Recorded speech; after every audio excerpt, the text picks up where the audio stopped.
Hello friends, ನವೋಪ್ರಮತಿ ಸಂಸ್ಥೆ ಅರ್ಪಿಸುವ ಜನವರಿ 21 ಮತ್ತು 22ರ ಕನ್ನಡದಲ್ಲಿ ದಿನಪತ್ರಿಕೆಗಳ ವಿಶ್ಲೇಷಣೆಗೆ ತಮಗೆಲ್ಲರಿಗೂ ಸ್ವಾಗತ. ಇಂದಿನ ಸುದ್ದಿ ವಿಶ್ಲೇಷಣೆಯನ್ನು ಪ್ರಾರಂಭ ಮಾಡೋದಕ್ಕೆ ಮುಂಚೆ 17-18ರ ಸಂಚಿಕೆಯಲ್ಲಿ ನಾನು ಕೇಳಿದಂಥ ಒಂದು ಪ್ರಶ್ನೆಗೆ ಉತ್ತರವನ್ನು ಡಿಸ್ಕಸ್ ಮಾಡೋಣ. ಗೋಲ್ಡಿಲಾಕ್ ಝೋನ್ ಅಂತ ಹೇಳಿ ಯಾವುದನ್ನು ಕರೆಯಲಾಗುತ್ತೆ ಅಂಥೇಳಿ ಇತ್ತೀಚೆಗೆ ಗೋಲ್ಡಿಲಾಕ್ ಝೋನ್ ಅನ್ನುವಂಥದ್ದನ್ನು ಪದವನ್ನು ಬಳಸ್ತಿದ್ದೇವೆ, ಯಾವ ಕಂಟೆಕ್ಸ್ನಲ್ಲಿ ಅನ್ನುವಂಥ ಒಂದು ಪ್ರಶ್ನೆಯನ್ನು ಕೇಳಿದ್ವಿ. ಇದಕ್ಕೆ ಸರಿ ಉತ್ತರ search for the earth like planets in outer space ಅನ್ನುವಂಥದ್ದಾಗುತ್ತೆ. ಗೋಲ್ಡಿಲಾಕ್ ಝೋನ್ ಅಂತ ಅಂದರೆ ಇದೊಂದು ಹ್ಯಾಬಿಟಬಲ್ ಝೋನ್ ಏನು around a star where temperature ಅನ್ನುವಂಥದ್ದು ಸರಿಯಾಗಿರಬೇಕು, ಹ್ಯಾಬಿಟಬಲ್ ಆಗಿರಬೇಕು, ತುಂಬ ಹಾಟ್ ಕೂಡ ಇರಬಾರ್ದು, ತುಂಬ ಕೋಲ್ಡ್ ಕೂಡ ಇರಬಾರ್ದು. ಫಾರ್ ಲಿಕ್ವಿಡ್ ವಾಟರ್ ಅನ್ನುವಂಥದ್ದು ಆ ಪ್ಲಾನೆಟ್ನ ಮೇಲೆ ಎಕ್ಸಿಸ್ಟ್ ಆಗುವಂಥ ಒಂದು ಟೆಂಪ್ರೇಚರ್ ಇರಬೇಕಾಗತ್ತೆ. ಸಿನ್ಸ್ ಲಿಕ್ವಿಡ್ ವಾಟರ್ ಅನ್ನುವಂಥದ್ದು ಯಾವುದೇ ಒಂದು ಜೀವಕ್ಕೆ ಬಹಳ ಅವಶ್ಯಕ ಆಗೋದ್ರಿಂದ ಆ ರೀತಿಯ ಒಂದು ಟೆಂಪರೇಚರ್ ಇರುವಂಥದ್ದು ಅನ್ನುವಂಥ ಅರ್ಥವನ್ನು ಗೋಲ್ಡಿಲಾಕ್ ಝೋನ್ ನೀಡ್ತಾ ಇತ್ತು. ಹಾಗಾಗಿ ಈ ಪ್ರಶ್ನೆಗೆ ಸರಿ ಉತ್ತರ option C, search for the earth like planets in outer space ಅನ್ನುವಂಥದ್ದಾಗಿತ್ತು. ದೀಪಾ ಪ್ರಾಶಾ ಅವರು ಉತ್ತರ ಕೊಡಲಿಕ್ಕೆ ಪ್ರಯತ್ನ ಮಾಡಿದ್ದಾರೆ. ಸರಿ ಉತ್ತರವನ್ನು ಮುಂದಿನ ದಿನಗಳಲ್ಲಿ ನೀಡಿ ಅಂತ ಹೇಳಿ ನಿಮಗೆ ಆಶಿಸ್ತಾ ಸುದ್ದಿ ವಿಶ್ಲೇಷಣೆಯನ್ನು ಪ್ರಾರಂಭ ಮಾಡೋಣ. ಸಂಚಿಕೆಯ ಮೊದಲ ಆರ್ಟಿಕಲ್ ಡ್ಯಾವೋಸ್ ಸಮ್ಮಿಟ್ 2023 ವರ್ಲ್ಡ್ ಎಕನಾಮಿಕ್ ಫೋರಮಿನ ಸಮ್ಮಿಟ್ನ ಕುರಿತಂತೆ ಆರ್ಟಿಕಲ್ ಮಾತನಾಡ್ತಾ ಇದೆ. ಸಾಮಾನ್ಯ ಅಧ್ಯಯನ ಪತ್ರಿಕೆ 3ರ ಅಡಿಯಲ್ಲಿ ಇಂಪಾರ್ಟೆಂಟ್ ಇಂಟರ್ನ್ಯಾಷನಲ್ ಇನ್ಸ್ಟಿಟ್ಯೂಷನ್ಸ್ ಅನ್ನುವಂಥ ಪಠ್ಯಕ್ರಮದ ಅಡಿಯಲ್ಲಿ ಓದ್ಕೊಳ್ಬೋದಾಗಿದೆ. ವರ್ಲ್ಡ್ ಎಕನಾಮಿಕ್ ಫೋರಮಿನ 53ನೇ ಎಡಿಷನ್ ಆ್ಯನ್ಯಲ್ ಫೋರಮ್ ಸಮ್ಮಿತಿನ 53ನೇ ಎಡಿಷನ್ ಅನ್ನುವಂಥದ್ದು ಈಗ ಸ್ವಿಟ್ಜರ್ಲ್ಯಾಂಡಿನ ಡಾವೋಸ್ನಲ್ಲಿ ಜರುಗಿರ್ತಕ್ಕಂಥದ್ದನ್ನು ಆರ್ಟಿಕಲ್ ತಿಳಿಸ್ತಾ ಇದೆ. ಈ ಒಂದು ಸಮ್ಮಿತಿನ ಥೀಮ್ ಏನಾಗಿತ್ತು ಅನ್ನುವಂಥದ್ದು ನೇರವಾಗಿ ಪ್ರಿಲಿಮ್ಸ್ ಅಥವಾ KPSCಯ ಯಾವುದೇ ಪರೀಕ್ಷೆಗಳಲ್ಲಿ ಪ್ರಶ್ನೆಯಾಗಬಹುದು. ಇದು ಕೋಆಪರೇಷನ್ ಇನ್ ಅ ಫ್ರ್ಯಾಗ್ಮೆಂಟೆಡ್ ವರ್ಲ್ಡ್, ಒಡಿತಾ ಇರ್ತಕ್ಕಂಥ ಈ ಒಂದು ಜಗತ್ತಿನಲ್ಲಿ ಸಹಕಾರ ಅನ್ನುವಂಥ ಒಂದು ಗುರಿ ಅಥವಾ ಥೀಮನ್ನು ಇದು ಈ ಬಾರಿ ಹೊಂದಿರತಕ್ಕಂಥದ್ದು. ಹಾಗಾದರೆ 53ನೇ ಈ ಒಂದು ಎಡಿಷನ್ನಲ್ಲಿ ಏನೆಲ್ಲ ಸಮ್ಮಿಟ್ನಲ್ಲಿ ಏನೆಲ್ಲ ಕೀ ಪಾಯಿಂಟ್ಸ್ ಇದೆ, ಏನೆಲ್ಲ ಹೈಲೈಟ್ಸ್ಗಳಿದೆ ಅಂತ ನೋಡೋದೇ ಆದರೆ, ಒಂದು ಕ್ಲೈಮೇಟ್ನ ಕುರಿತಂತೆ ಟ್ರೇಡ್ ಮಿನಿಸ್ಟರ್ಸ್ಗಳ ಕೊಯಲೇಷನ್ ಒಂದನ್ನು ಪ್ರಾರಂಭ ಮಾಡ್ತಿರ್ತಕ್ಕಂಥದ್ದು. Coalition of trade ministers on climate ಅಂತ ಹೇಳಿ ಇಲ್ಲೊಂದು new coalition of trade ministers on climate change ಅನ್ನುವಂಥದ್ದನ್ನು ಲಾಂಚ್ ಮಾಡಲಾಗ್ತಾ ಇದೆ. ಕೊಯಲೇಷನ್ ಆಫ್ ಯಾರದ್ದು ಅಂದಾಗ ಟ್ರೇಡ್ ಮಿನಿಸ್ಟರ್ಸ್, ಯಾವ ವಿಚಾರದ ಮೇಲೆ ಅಂದರೆ ಕ್ಲೈಮೇಟ್ನ ಕುರಿತಂತೆ ಲಾಂಚ್ ಮಾಡಲಾಗ್ತಾ ಇದೆ. ಸೊ ದ್ಯಾಟ್ 50ಕ್ಕೂ ಹೆಚ್ಚು ಕಂಟ್ರೀಸ್ಗಳನ್ನು ಒಟ್ಟು ಗೂಡಿಸಿ ಇಂಟರ್ನ್ಯಾಷನಲ್ ಕೋಆಪರೇಷನನ್ನು ಕ್ಲೈಮೇಟ್, ಟ್ರೇಡ್ ಮತ್ತು ಸಸ್ಟೈನಬಲ್ ಡೆವಲಪ್ಮೆಂಟ್ನ ಕುರಿತಂತೆ ಬೂಸ್ಟ್ ಮಾಡುವಂಥದ್ದು. ಚೀಫ್ ಎಕನಾಮಿಸ್ಟ್ ಔಟ್ಲುಕ್ ಅನ್ನುವಂಥದ್ದು ಹೊರಬಂದಿದೆ. ಚೀಫ್ ಎಕನಾಮಿಸ್ಟ್ ಔಟ್ಲುಕ್ ಇದನ್ನು ಲಾಂಚ್ ಮಾಡಲಾಗಿದೆ. ಒಂದು ಕಾಶಿಯಸ್ ಸ್ಟೋನನ್ನು ಇದು ನೀಡಿದೆ. 2/3 ಆಫ್ ದೋಸ್ ಸರ್ವೇಡ್ ಏನಿದೆ ಅದು ಗ್ಲೋಬಲ್ ರಿಸೆಷನನ್ನು 2023 ಕಾಣಬಹುದು ಅಂತ ಹೇಳಿನೇ ತಿಳಿಸ್ತಾ ಇರೋದರಿಂದಾಗಿ ಇದೊಂದು ಕಾಶಿಯಸ್ ಆದಂಥ ಒಂದು ಔಟ್ಲುಕ್ ಆಗಿರೋದನ್ನು ನಾವು ಕಾಣಬಹುದು. ಹಾಗೆಯೇ ಎಕನಾಮಿಕ್ ಎನ್ವಿರಾನ್ಮೆಂಟ್ನಲ್ಲಿ ಕೀ ಟ್ರೆಂಡ್ಸನ್ನು ಕೂಡ ಇದು ಎಕ್ಸ್ಪ್ಲೋರ್ ಮಾಡಿದೆ. ಉದಾಹರಣೆಗೆ ಗ್ರೋತ್, ಇನ್ಫ್ಲೇಷನ್, ಮಾನಿಟರಿ ಮತ್ತು ಫಿಸಿಕಲ್ ಪಾಲಿಸಿಯ ಪ್ರಾಸ್ಪೆಕ್ಟ್ಸ್ ಯಾವ ರೀತಿ ಇರುತ್ತೆ ಅನ್ನುವಂಥದ್ದನ್ನು ಕೂಡ ತಿಳಿಸಿರ್ತಕ್ಕಂಥದ್ದು. ಹಾಗೆಯೇ ರೀಸ್ಕಿಲ್ಲಿಂಗ್ನ ಕುರಿತಂತೆ ಅದರ ಪ್ರಾಮುಖ್ಯತೆಯನ್ನು ತಿಳಿಸಲಾಗಿದೆ. ರೀಸ್ಕಿಲ್ಲಿಂಗಿನ ಅವಶ್ಯಕತೆ ಇದೆ ಅಂತ ಹೇಳಿ, ಮತ್ತು ಫ್ಯೂಚರ್ ವರ್ಕ್ ಫೋರ್ಸಸ್ಸನ್ನು ಗ್ರೀನ್ ಟ್ರಾನ್ಸಿಷನ್ನಿಗೆ, ಡಿಜಿಟಲ್ ಟ್ರಾನ್ಸಿಷನ್ನಿಗೆ ನಾವು ಯಾವ ರೀತಿಯಾಗಿ ಮಾಡಬೇಕು ಅನ್ನೋದ್ರ ಬಗ್ಗೆ ರೀಸ್ಕಿಲ್ಲಿಂಗ್ ಮಾಡೋದನ್ನು ಕೂಡ ಇಲ್ಲಿ ಚರ್ಚೆ ಮಾಡಲಾಗಿದೆ. ಹಾಗೆಯೇ earth ಆ್ಯಕ್ಷನ್ನಿಗೆ giving to amplify earth action ಅಂತ ಹೇಳಿ GAEA giving to amplify earth action ಅನ್ನುವಂಥ ಇನಿಷಿಯೇಟಿವ್ ಹೊಸದಾಗಿ ಹೊರಬಂದಿದೆ. ಯಾತಕ್ಕೆ ಅಂತ ಅಂದರೆ ಕ್ಲೈಮೇಟ್ ಕ್ರೈಸಿಂಗಿಗೆ ಫಂಡಿಂಗನ್ನು ಅನ್ಲಾಕ್ ಮಾಡಲಿಕ್ಕಾಗಿ ಫಿಲಾಂಥ್ರೋಪಿಕ್ ಕ್ಯಾಪಿಟಲನ್ನು ಲಿವರೇಜ್ ಮಾಡುವಂಥದ್ದಕ್ಕೆ ಈ ಒಂದು ಹೊಸದಾದಂಥ initiative giving to amplify earth action ಅನ್ನುವಂಥದ್ದು ಹೊರಬಂದಿದೆ. ಇದೊಂದು ಗ್ರೌಂಡ್ ಬ್ರೇಕಿಂಗ್ ಇನಿಷಿಯೇಟಿವ್ ಆಗಿದ್ದು 45 ಮೇಜರ್ ಫಿಲಾಂಥ್ರೋಪಿಕ್, ಪಬ್ಲಿಕ್ ಮತ್ತು ಪ್ರೈವೇಟ್ ಸೆಕ್ಟರ್ ಪಾರ್ಟ್ನರ್ಸ್ಗಳು ಇದಕ್ಕೆ ಸಪೋರ್ಟ್ ಮಾಡ್ತಾ ಇದ್ದಾರೆ. ಹಾಗೆಯೇ ಗ್ಲೋಬಲ್ ಕೊಲ್ಯಾಬ್ರೇಷನ್ ವಿಲೇಜ್ ಅನ್ನುವಂಥ ಒಂದು ಕಾನ್ಸೆಪ್ಟ್ ಕೂಡ ಇಲ್ಲಿ ಹೊರಬಂದಿದೆ. ವರ್ಲ್ಡ್ ಎಕನಾಮಿಕ್ ಫೋರಮ್ ಅನ್ನುವಂಥದ್ದು ತನ್ನದೇ ಆದಂಥ ಓನ್ ಮೆಟಾವರ್ಸ್ ಪ್ಲ್ಯಾಟ್ಫಾರ್ಮನ್ನು ಈಗ ರೋಲ್ಔಟ್ ಮಾಡ್ತಾ ಇದೆ. ಇದು ಗ್ಲೋಬಲ್ ಕೊಲ್ಯಾಬ್ರೇಷನ್ ವಿಲೇಜ್ ಆಗಿದೆ. ಡಿಜಿಟಲ್ ವರ್ಲ್ಡ್ ಏನು ಆ್ಯಕ್ಚುಯಲ್ ಟೌನ್ ಆಫ್ ಡ್ಯಾವೋಸ್ ಅನ್ನುವಂಥದ್ದು ಆರ್ಗನೈಸೇಷನ್ ಪ್ರತಿ ವರ್ಷ ಏನು ಮೀಟ್ ಆಗುತ್ತೆ ಅದನ್ನು more efficient collaboration with world readers ಆಗುವಂತೆ ಮಾಡುವಂತೆ ಇದನ್ನು ಡಿಸೈನ್ ಮಾಡಲಾಗ್ತಾ ಇದೆ, ಗ್ಲೋಬಲ್ ಕೊಲ್ಯಾಬ್ರೇಷನ್ ವಿಲೇಜ್ನ ರೀತಿಯಲ್ಲಿ ಇದನ್ನು ಮಾಡೋದಕ್ಕೆ. ಹಾಗಾದರೆ ಇಂಡಿಯನ್ ಪರ್ಸ್ಪೆಕ್ಟಿವ್ ಏನು ಈ ಒಂದು ಮೀಟ್ನ ಕುರಿತಂತೆ ಅನ್ನೋದೇ ಆದರೆ, ಇಂಡಿಯಾದ ಪಾರ್ಟಿಸಿಪೇಷನ್ ಅನ್ನುವಂಥದ್ದು ಈ ಫೋರಮ್ನೊಟ್ಟಿಗೆ ಈ ವರ್ಷ 36 ವರ್ಷಗಳು ಪಾರ್ಟಿಸಿಪೇಟ್ ಮಾಡಿದಂತೆ ಆಗ್ತಾ ಇದೆ.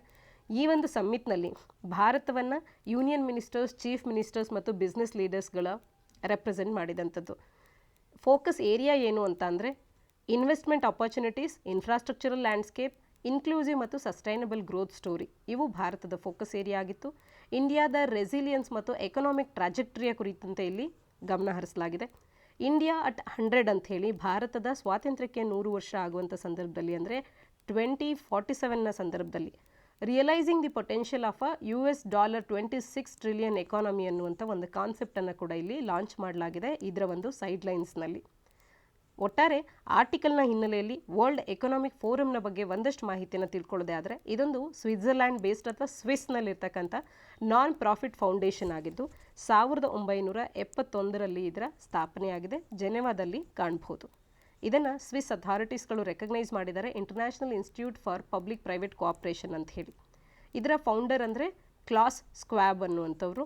Some of the major reports ಯಾವುದನ್ನು ಹೊರತರುತ್ತೆ ಅನ್ನುವಂಥದ್ದು ಪ್ರಿಲಿಮ್ಸ್ ಪಾಯಿಂಟ್ ಆಫ್ ವ್ಯೂನಲ್ಲಿ ಬಹು ಮುಖ್ಯ ಆಗುತ್ತೆ. Energy transition index, global competitiveness report, global IT report, ಹಾಗೆಯೇ global gender gap report, global risk report, ಹಾಗೆ global travel and tourism report ಅಂತ ಹೇಳಿ. ಇನ್ನು ಗ್ಲೋಬಲ್ IT ರಿಪೋರ್ಟನ್ನು ವರ್ಲ್ಡ್ ಎಕನಾಮಿಕ್ ಫೋರಮ್ ಅವರು ಇನ್ಸೀಡ್ನೊಟ್ಟಿಗೆ ಮತ್ತು ಕಾರ್ನೆಲ್ ಯೂನಿವರ್ಸಿಟಿಯೊಟ್ಟಿಗೆ ಕಾರ್ಯ ಮಾಡಿ ಪಬ್ಲಿಷ್ ಮಾಡ್ತಾರೆ. ಒಟ್ಟಾರೆ ಈ ಎಲ್ಲ ರಿಪೋರ್ಟ್ಸ್ಗಳನ್ನು ವರ್ಲ್ಡ್ ಎಕನಾಮಿಕ್ ಫೋರಮ್ ಹೊರತರುತ್ತೆ ಅನ್ನುವಂಥದ್ದು ಸ್ಪಷ್ಟವಾಗಿ ಗೊತ್ತಿರಲಿ. ಆರ್ಟಿಕಲ್ನ ಹಿನ್ನೆಲೆಯಲ್ಲಿ ಕೆಲವೊಂದು ಪ್ರಿಲಿಮ್ಸ್ ಪ್ರಶ್ನೆಗಳನ್ನು ಚರ್ಚೆ ಮಾಡೋಣ.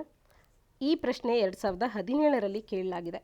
Which of the following gives global gender gap index ಅಂತ ಹೇಳಿ ಈಗಷ್ಟೇ ನಾವು ಚರ್ಚೆ ಮಾಡಿದ್ವಿ. World economic forum global gender gap ರಿಪೋರ್ಟನ್ನು ಅಥವಾ ಗ್ಲೋಬಲ್ ಜೆಂಡರ್ ಗ್ಯಾಪ್ ಇಂಡೆಕ್ಸನ್ನು ಹೊರತರುತ್ತೆ ಅಂತ ಹೇಳಿ. ಹಾಗಾದರೆ ಈ ಪ್ರಶ್ನೆಗೆ ಸರಿ ಉತ್ತರ ವರ್ಲ್ಡ್ ಎಕನಾಮಿಕ್ ಫೋರಮ್ ಆಗುತ್ತೆ. 2022ರ ಗ್ಲೋಬಲ್ ಜೆಂಡರ್ ಗ್ಯಾಪ್ ಇಂಡೆಕ್ಸ್ನಲ್ಲಿ ಭಾರತವು 146 ರಾಷ್ಟ್ರಗಳ ಪೈಕಿ 135ನೇ ಸ್ಥಾನವನ್ನು ಪಡ್ಕೊಂಡಿದೆ. ಇಂಡಿಯಾದ ಓವರಾಲ್ ಸ್ಕೋರ್ ಅನ್ನುವಂಥದ್ದು ಕಳೆದ ವರ್ಷಕ್ಕಿಂತ ಒಂದಷ್ಟು ವೆರಿ ರೇರ್ ಆದಂಥ ಒಂದು ಇಂಪ್ರೂವ್ಮೆಂಟನ್ನು ಕಂಡಿದೆ. 0.625 ಇತ್ತು, ಈಗ 0.629 ಆಗೋ ಮುಖಾಂತರ 7th ಹೈಯೆಸ್ಟ್ ಸ್ಕೋರನ್ನು ಕಳೆದ 16 ವರ್ಷಗಳಲ್ಲಿ ಭಾರತ ಪಡ್ಕೊಂಡಿದೆ. ಹಾಗಿದ್ದು ಈ ಒಂದು ರಿಪೋರ್ಟಿನ ರ್ಯಾಂಕಿಂಗ್ ಅನ್ನುವಂಥದ್ದು ಭಾರತದ್ದು ಅಷ್ಟಾಗಿ ಬೆಟರ್ ಆಗಿ ಇಲ್ಲದೆ ಇರೋದನ್ನು ಕೂಡ ನಾವಿಲ್ಲಿ ಕಾಣಬಹುದಾಗಿದೆ. ಆರ್ಟಿಕಲ್ನಲ್ಲಿ ಚರ್ಚೆ ಮಾಡಿದ್ವಿ ವರ್ಲ್ಡ್ ಎಕನಾಮಿಕ್ ಫೋರಮನ್ನು ಮುಖ್ಯಸ್ಥರು ಯಾರು ಫೌಂಡ್ ಮಾಡಿದ್ದು ಅಂತ ಹೇಳಿ. Founder of world economic forum is Klaus Schwab. ಇದನ್ನು ಚರ್ಚೆ ಮಾಡಿದ್ವಿ. ಆರ್ಟಿಕಲ್ನ ಹಿನ್ನೆಲೆಯಲ್ಲಿ ಗ್ಲೋಬಲ್ ಕಾಂಪಿಟೇಟಿವ್ನೆಸ್ ರಿಪೋರ್ಟನ್ನು ಯಾರು ಪಬ್ಲಿಷ್ ಮಾಡ್ತಾರೆ ಅನ್ನುವಂಥದ್ದನ್ನು 2019ರಲ್ಲಿ ಕೇಳಲಾಗಿದೆ. ಈಗಷ್ಟೇ ಇದರ ಬಗ್ಗೆ ಚರ್ಚೆ ಮಾಡಿದ್ದೇವೆ. ಹಾಗಾದರೆ ಯಾರು ಈ ರಿಪೋರ್ಟನ್ನು ಹೊರತರ್ತಾರೆ ಅನ್ನುವಂಥ ಹೆಸರನ್ನು ತಪ್ಪದೆ ಕಮೆಂಟ್ ಸೆಕ್ಷನಲ್ಲಿ ಕಮೆಂಟ್ ಮಾಡಿ ತಿಳಿಸಿ. ಸರಿ ಉತ್ತರವನ್ನು ನೀಡುವವರ ಹೆಸರುಗಳನ್ನು ಮುಂದಿನ ನಮ್ಮ ವಿಡಿಯೋಸ್ಗಳಲ್ಲಿ ಅನೌನ್ಸ್ ಮಾಡ್ತೇವೆ.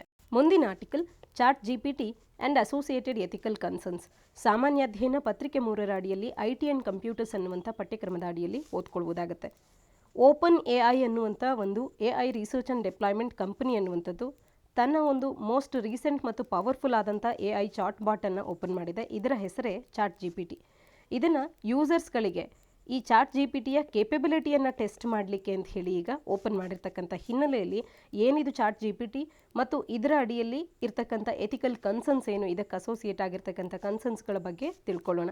ChatGPT ಅನ್ನುವಂಥದ್ದು ಒಂದು GPT ವೇರಿಯಂಟ್ ಆಗಿದೆ. ಮೊದಲಿಗೆ GPT ಅಂದ್ರೇನು?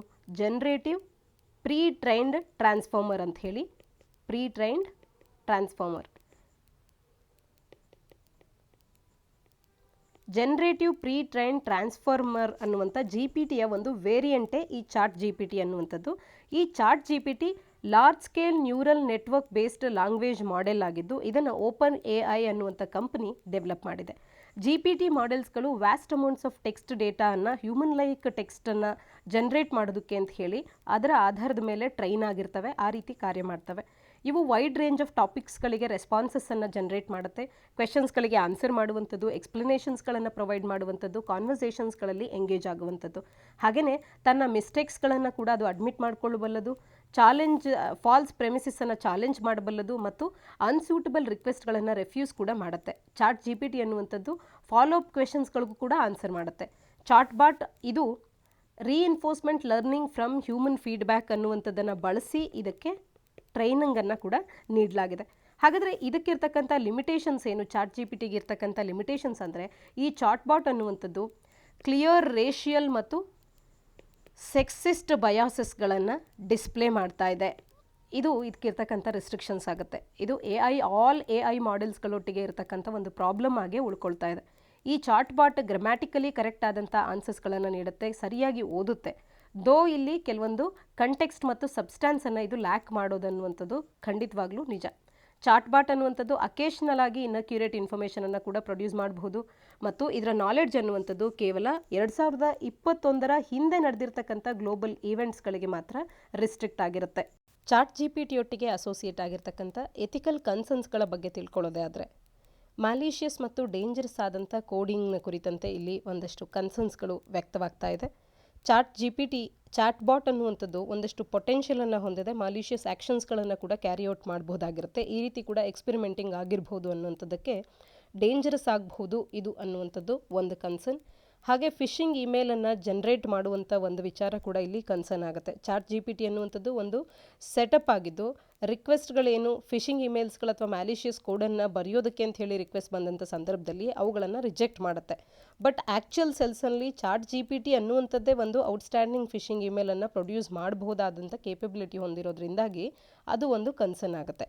ಇನ್ನು ಕ್ರಿಯೇಷನ್ ಆಫ್ ಬಯಾಸ್ಡ್ ಡೇಟಾ ಅಥವಾ ಇನ್ಫಾರ್ಮೇಷನ್ ಮತ್ತೊಂದು ಕನ್ಸರ್ನ್. ಹಾಗೆ ಜಾಬ್ ಆಪರ್ಚುನಿಟಿಯನ್ನು ಕರ್ಟೈಲ್ ಮಾಡುತ್ತೆ ಅನ್ನುವಂಥದ್ದು ಮತ್ತೊಂದು ಕನ್ಸರ್ನ್ ಆಗುತ್ತೆ. ಪ್ಲಾಗಿಯೋರಿಸಮ್ ಚೋಕ್ ಪಾಯಿಂಟ್ ಕೂಡ ಆಗಬಹುದು ಈ ಚಾಟ್ GPT ಕನ್ಸರ್ನ್ಸ್ಗಳು ಈ ರೀತಿ ಇರ್ತಕ್ಕಂಥದ್ದು. ಒಟ್ಟಾರೆಯಾಗಿ ಇದರ ಎಬಿಲಿಟಿಯನ್ನು ಇಂಪ್ರೂವ್ ಮಾಡಬೇಕಾಗತ್ತೆ, ಅರ್ಥ ಮಾಡ್ಕೊಳ್ಳಿಕ್ಕೆ ಮತ್ತು ಕಂಟೆಕ್ಸ್ಟಿಗೆ ಸರಿಯಾಗಿ ರೆಸ್ಪಾಂಡ್ ಮಾಡಲಿಕ್ಕೆ. ಮತ್ತು ಕಾನ್ವರ್ಸೇಷನ್ ಅನ್ನುವಂಥದ್ದು ಟಾಪಿಕ್ ಸ್ಪೆಸಿಫಿಕ್ ಟಾಪಿಕ್ನ ಮೇಲೆ ಇರುವಂತೆ ಮತ್ತು ಅದರ ಟೋನ್ ಮತ್ತು ಇಂಟೆನ್ಷನ್ ಆಫ್ ಅ ಮೆಸೇಜ್ ಅನ್ನುವಂಥದ್ದನ್ನು ಸರಿಯಾಗಿ ಅರ್ಥ ಮಾಡ್ಕೊಳ್ಳೋದ್ರ ಕಡೆಗೆ ಕೂಡ ಅದರ ಎಬಿಲಿಟಿ ಇಂಪ್ರೂವ್ ಆಗುವಂತೆ ಆ ಕಡೆ ಗಮನ ಹರಿಸಬೇಕು. ನಾಲೆಡ್ಜ್ ಬೇಸ್ ಮತ್ತು ಎಬಿಲಿಟಿಯನ್ನು ಇಂಪ್ರೂವ್ ಮಾಡಬೇಕಾಗತ್ತೆ. ಮೋರ್ ಅಕ್ಯುರೇಟ್ ಮತ್ತು ಇನ್ಫಾರ್ಮೇಟಿವ್ ರೆಸ್ಪಾನ್ಸಸ್ಸನ್ನು ಇದು ನೀಡುವಂತೆ ಮಾಡಲಿಕ್ಕೆ ಮತ್ತು ಮೋರ್ ಅಡ್ವಾನ್ಸ್ಡ್ ಲ್ಯಾಂಗ್ವೇಜ್ ಜನರೇಷನ್ ಕೇಪಬಿಲಿಟೀಸ್ಗಳನ್ನು ಕೂಡ ಬರುವಂತೆ ಮಾಡಬೇಕು. ಡಿಫ್ರೆಂಟ್ ಲ್ಯಾಂಗ್ವೇಜಸ್ ಮತ್ತು ಡೈಲೆಕ್ಟ್ಸಲ್ಲಿ ಕೂಡ ಇದು ಅರ್ಥ ಮಾಡಿಕೊಳ್ಳುವಂತೆ ಅದರ ಎಬಿಲಿಟಿಯನ್ನು ಹೆಚ್ಚುಗೊಳಿಸುವಂಥದ್ದು.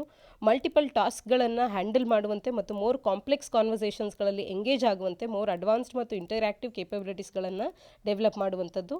ಮುಂದಿನ ದಿನಗಳಲ್ಲಿ ಈ ಮೂಲಕ ಚಾಟ್ GPT ಇನ್ನಷ್ಟು ಬೆಟರ್ ವರ್ಷನ್ ಆಗಿ ಮತ್ತು ಕೆಲವೊಂದು ಕನ್ಸರ್ನ್ಸ್ಗಳನ್ನು ಅಡ್ರೆಸ್ ಮಾಡಿ ಸಮಸ್ಯೆಗಳು ಇಲ್ಲದಂತೆ ಅಥವಾ ಕಡಿಮೆ ಇರುವಂತೆ ನೋಡಿಕೊಳ್ಳುವಂಥದ್ದನ್ನು ನಾವು ಕಾಣಬಹುದಾಗುತ್ತೆ.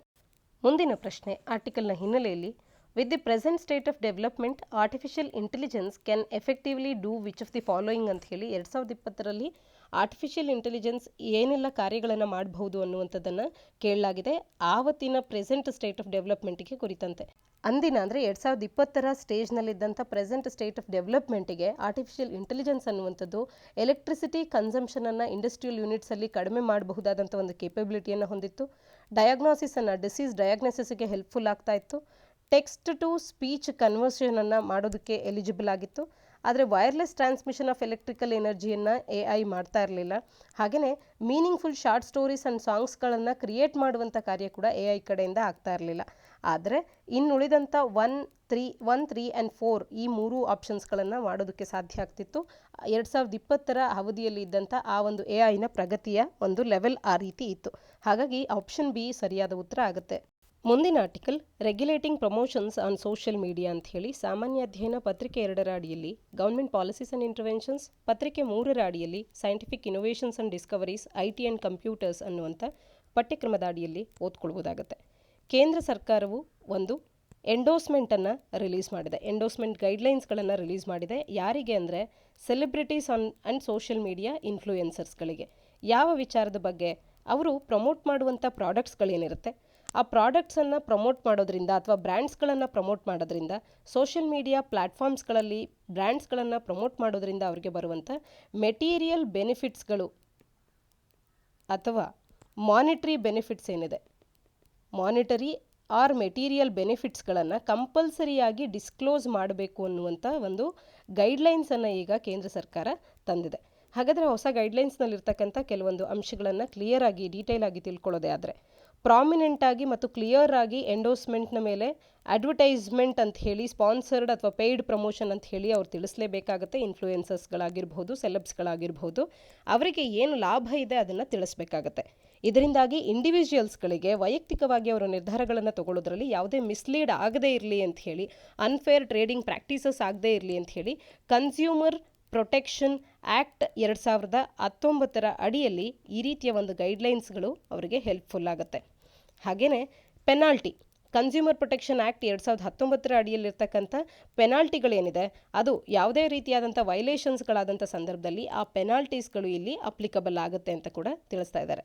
ಹಾಗೆಯೇ central consumer protection authority CCPA ಅನ್ನುವಂಥದ್ದು 10 ಲಕ್ಷದವರೆಗೂ ಕೂಡ ಪೆನಾಲ್ಟಿಯನ್ನು ಇಂಪೋಸ್ ಮಾಡಬಹುದು ಮ್ಯಾನುಫ್ಯಾಕ್ಚರರ್ಸ್ಗಳು, ಅಡ್ವೈಸರ್ಸ್ ಮತ್ತು ಎಂಡೋರ್ಸರ್ಸ್ಗಳ ಮೇಲೆ. ಹಾಗೆ ಒಂದು ವೇಳೆ ಏನಾದರೂ ಇದು ರಿಪೀಟ್ ಆಗ್ತದೆ ಅಂದರೆ 50 ಲಕ್ಷದವರೆಗೂ ಕೂಡ ಈ ಪೆನಾಲ್ಟೀಸ್ಗಳನ್ನು ಇಂಪೋಸ್ ಮಾಡ್ಬೋದಾಗಿರುತ್ತೆ. ಹಾಗಾದರೆ extent of consumption of social media ಭಾರತದಲ್ಲಿ ಯಾವ ರೀತಿ ಇದೆ ಅನ್ನೋದರ ಸ್ಟೇಟಸನ್ನು ಒಮ್ಮೆ ನಾವು ನೋಡೋದೇ ಆದರೆ, ಗ್ಲೋಬಲಿ ಕೂಡ ಸೋಷಿಯಲ್ ಮೀಡಿಯಾ ಯೂಸರ್ಸ್ಗಳ ಸಂಖ್ಯೆ ಬೆಳೀತಾ ಇದೆ. ಭಾರತದಲ್ಲಿ ಈಗ 658 ಮಿಲಿಯನ್ನಷ್ಟು ಇಂಟರ್ನೆಟ್ ಯೂಸರ್ಸ್ಗಳಿದ್ದಾರೆ. ಅದರಲ್ಲಿ 467 ಮಿಲಿಯನ್ನಷ್ಟು ಇಂಟರ್ನೆಟ್ ಕನೆಕ್ಟಿವಿಟಿ ಅನ್ನುವಂಥದ್ದು ಡೀಪಾಗಿ ಪೆನೆಟ್ರೇಟ್ ಆಗಿ ಗ್ಲೋಬಲಿ ಕೂಡ ಈ ಸ್ಟಡಿ ರೇಟ್ನಲ್ಲಿ 2022ರಲ್ಲಿ 467 ಮಿಲಿಯನ್ನಷ್ಟು ಇನ್ಕ್ರೀಸ್ ಆಗ್ತಾ ಇರ್ತಕ್ಕಂಥದ್ದು. ಒಟ್ಟಾರೆ ಭಾರತದಲ್ಲಿ 658 ಮಿಲಿಯನ್ನಷ್ಟು ಬಳಕೆದಾರರಿದ್ದಾರೆ. ಟೋಟಲ್ ಪಾಪ್ಯುಲೇಷನ್ಗೆ ಹೋಲಿಕೆ ಮಾಡಿದಾಗ 47% ಮಂದಿ ಭಾರತದಲ್ಲಿ ಇಂಟರ್ನೆಟ್ ಬಳಕೆದಾರರನ್ನು ಕಾಣಬಹುದು. ಹಾಗಾದರೆ ಈ ರೀತಿಯ ಸಾಮಾಜಿಕ ಜಾಲತಾಣಗಳ ಬೆನಿಫಿಟ್ಸ್ ಏನು ಅಂತ ಅಂದರೆ, ಇನ್ಫಾರ್ಮೇಷನ್ ಅನ್ನುವಂಥದ್ದು ಡೆಮೋಕ್ರಟೈಸ್ ಆಗುತ್ತೆ, ಎಲ್ಲರಿಗೂ ಕೂಡ ಮಾಹಿತಿ ದೊರಕಿದಂತಾಗುತ್ತೆ. ಕೆಲವೊಂದು ವಿಚಾರಗಳ ಬಗ್ಗೆ ಸರ್ಕಾರದೊಟ್ಟಿಗೆ ನೇರವಾದಂಥ ಇಂಟ್ರಾಕ್ಷನ್ ಅನ್ನು ಮಾಡೋದಕ್ಕೆ ಕೂಡ ಇದು ಒಂದು ಪ್ಲಾಟ್ಫಾರ್ಮ್ ಅನ್ನುವಂಥದ್ದು ಹೆಲ್ಪ್ಫುಲ್ ಆಗುತ್ತೆ. ಕ್ರಿಯೇಟಿವಿಟಿ ಮತ್ತು ಸೆಲ್ಫ್ ಎಕ್ಸ್ಪ್ರೆಷನನ್ನು, ಐಡಿಯಾಸ್, ಥಾಟ್ಸ್ ಏನಿದೆ ಅವರ ಇಂಡಿವಿಜುವಲ್ಸ್ಗಳಲ್ಲಿ ಅದನ್ನು ಎಕ್ಸ್ಪ್ರೆಸ್ ಮಾಡಲಿಕ್ಕೆ ಒಂದು ಪ್ಲ್ಯಾಟ್ಫಾರ್ಮನ್ನು ಒದಗಿಸಿಕೊಡುತ್ತೆ. ಕಸ್ಟಮರ್ ಎಂಗೇಜ್ಮೆಂಟನ್ನು ಇನ್ಕ್ರೀಸ್ ಆಗುವಂತೆ ಮಾಡುತ್ತೆ.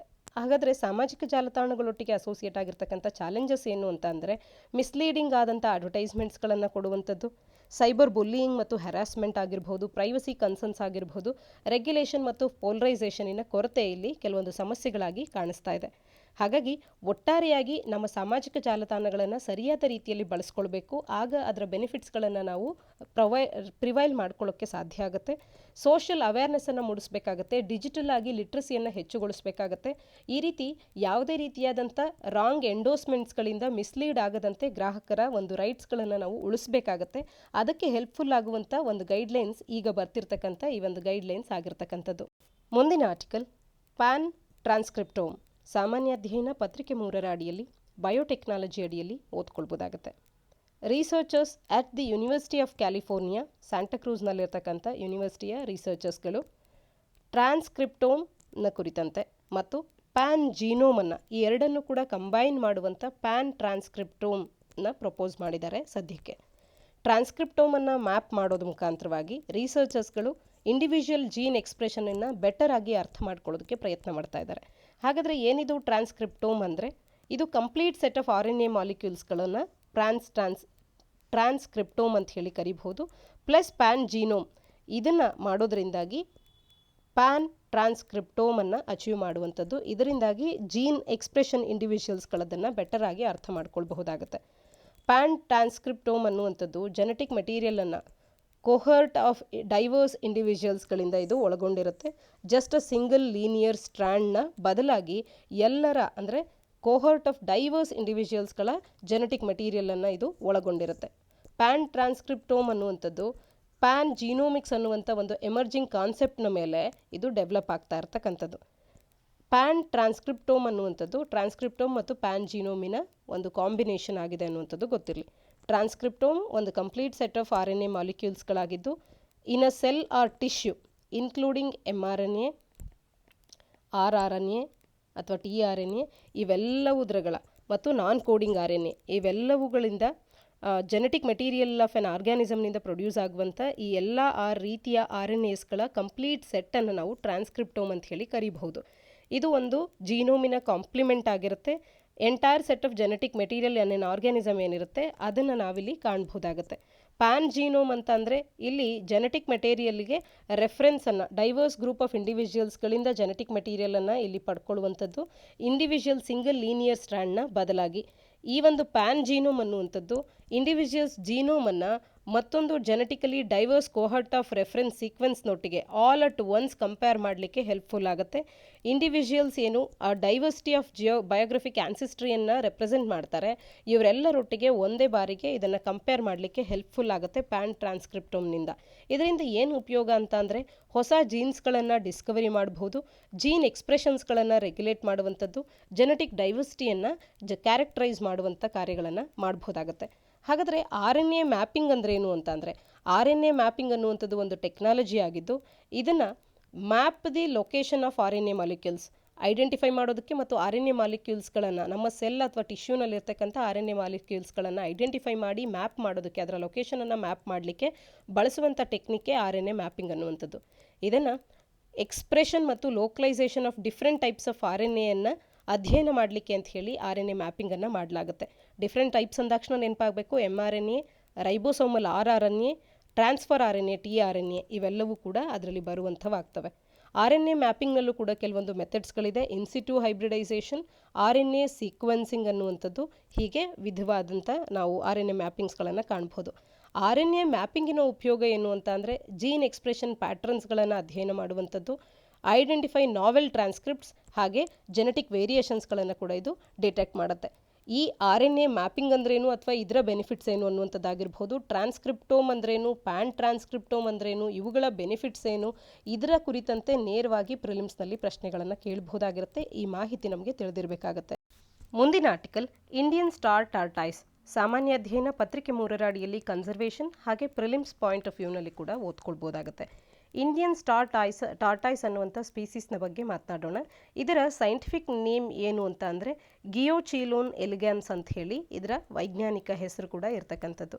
ಇದರ ಇಲ್ಲೀಗಲ್ ಟ್ರೇಡ್ ಮತ್ತು ಅನ್ಸೈಂಟಿಫಿಕ್ ಟ್ರಾನ್ಸ್ಲೊಕೇಶನ್ಸ್ ಅನ್ನುವಂಥದ್ದು ಈಗ ಕಾಣಸಿಗ್ತಾ ಇದೆ.